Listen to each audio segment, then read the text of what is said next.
bloodshot hair slung around the shoulders of a girl.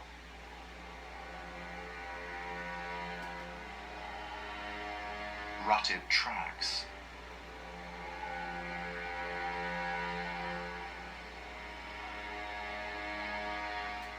Two men digging a ditch, or is it a grave?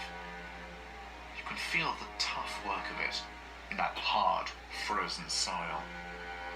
Everything impassive, unsentimental, dour.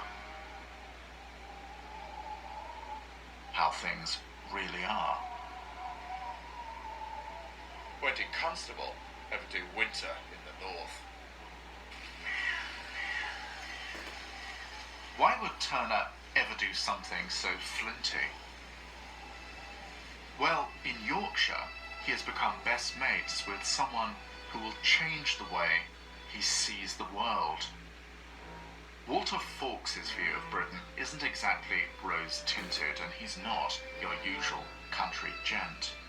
He's a political militant, the scourge of the old Tory establishment. But the cause that's most dear to this radical toff is the great moral crusade of the day.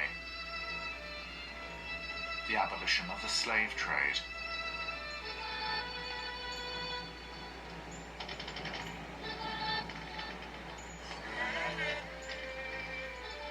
Fawkes' fury seeped into Turner's imagination.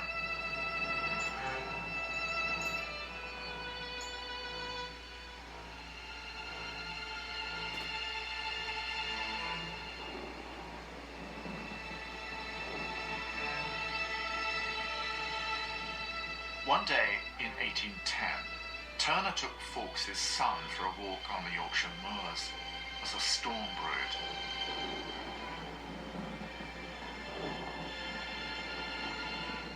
The two of them sketch away. Turner puts his pencil down. "There, Hawkeye," he says. "In 2 years you'll see this, and it'll be called Hannibal Crossing the Alps."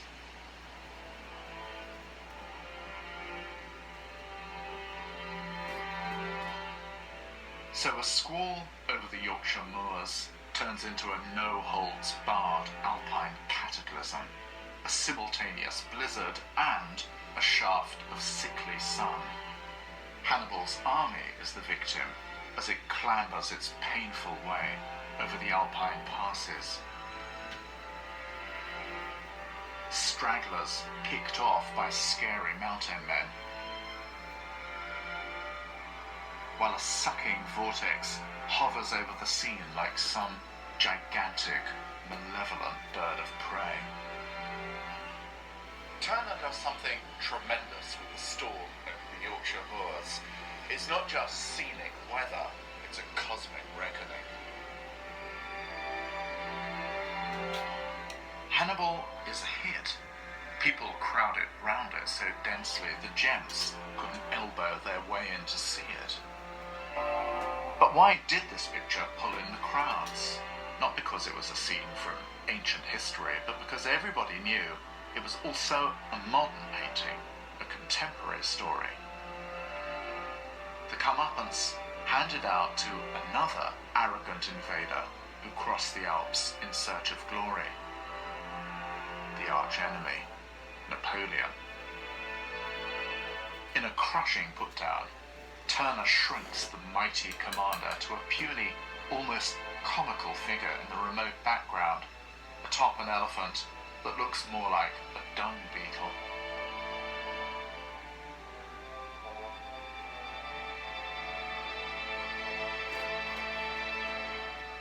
You have to say this about Turner, though. He is an equal opportunity pessimist. As much as he wants to see the end of Napoleon, he's got a damn funny way of celebrating Waterloo. In 1817, does he paint victorious Wellington and his gallant scarlet squares of embattled grenadiers? No, he gives us a carpet of corpses in the blackness, wives and sweethearts with their babies pathetically searching the carnage for their loved ones.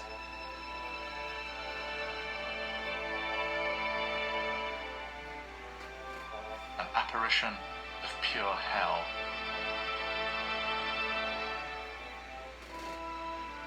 rather than glorify the Iron Duke, it seems to exemplify one of his pithiest verdicts.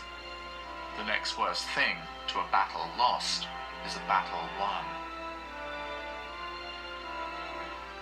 No wonder it wasn't until the 1980s that this painting was properly displayed.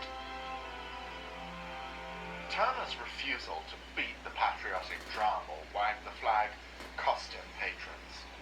But with the Field of Waterloo, he's reached for something profound, a British art that will act out the suffering of victims.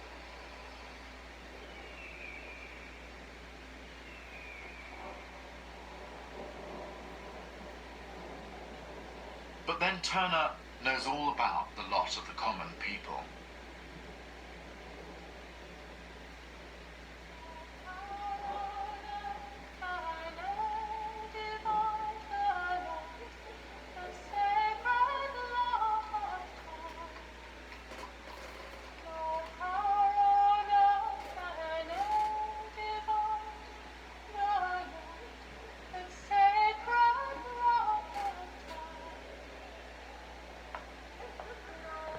He's no gentleman artist. He was born and grew up in the filthy back alleys of Covent Garden, where every day he rubbed shoulders with the desperate and the destitute.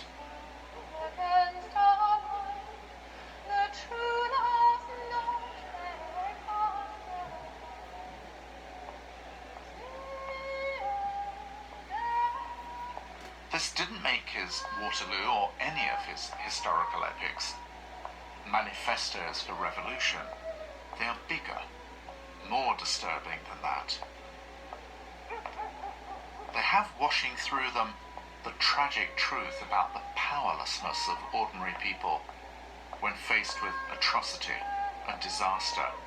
People who existed right on the edge. And there was someone in his own life who'd gone right over it. His mother.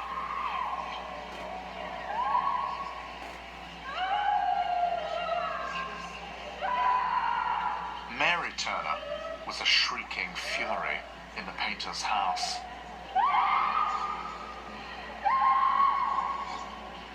Driven mad, perhaps, by the death of Turner's younger sister. In 1800, she was incarcerated in Bedlam, disappearing from his life and dying 4 years later in total neglect.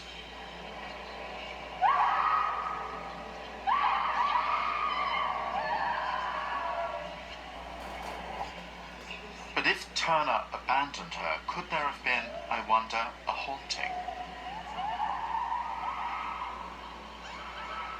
Was Mary's howling rage translated into the dark thunder and burning gold of Turner's skies?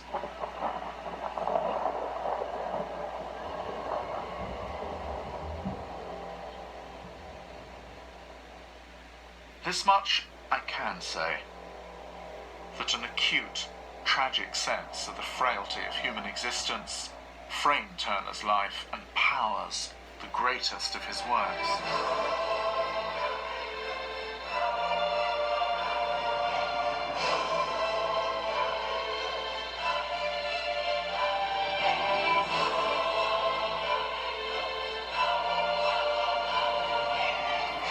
So the figures who populate his history paintings are often weirdly invertebrate, so many ragdolls tossed around by the immense forces of fate.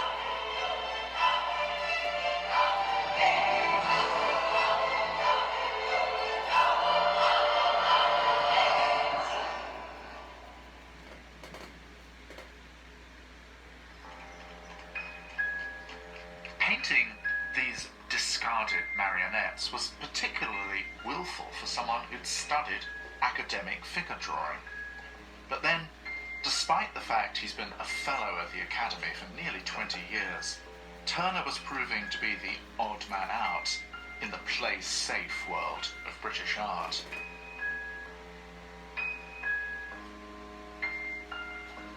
It's not just what he paints that gets him into trouble with high-class critics. It's the way he paints it. One critic despairs that Turner delights in abstractions that go back to the first chaos of the world.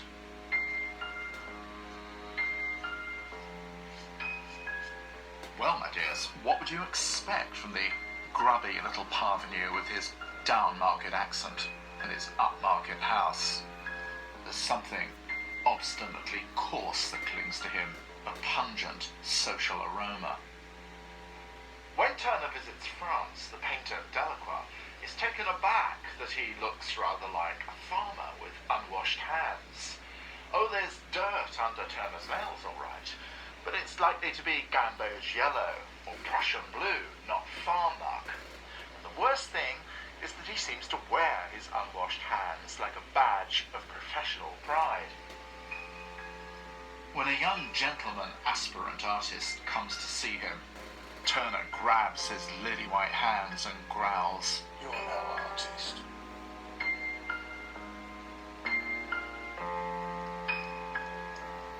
Turner himself uses his fingers to make his art, keeps a nail deliberately untrimmed so he can wield it like a claw to cut into the paint surface. He's no dainty brush flicker. He wipes and scrapes, attacks the surface with a pumice stone, spits into the paint and gives it a good smush. It's this joyous urchin-like wallowing in the muck and slather of paint that Turner's critics found so appalling, and one of them complained about his perpetual need to be extraordinary. Well, yes, how very un-British.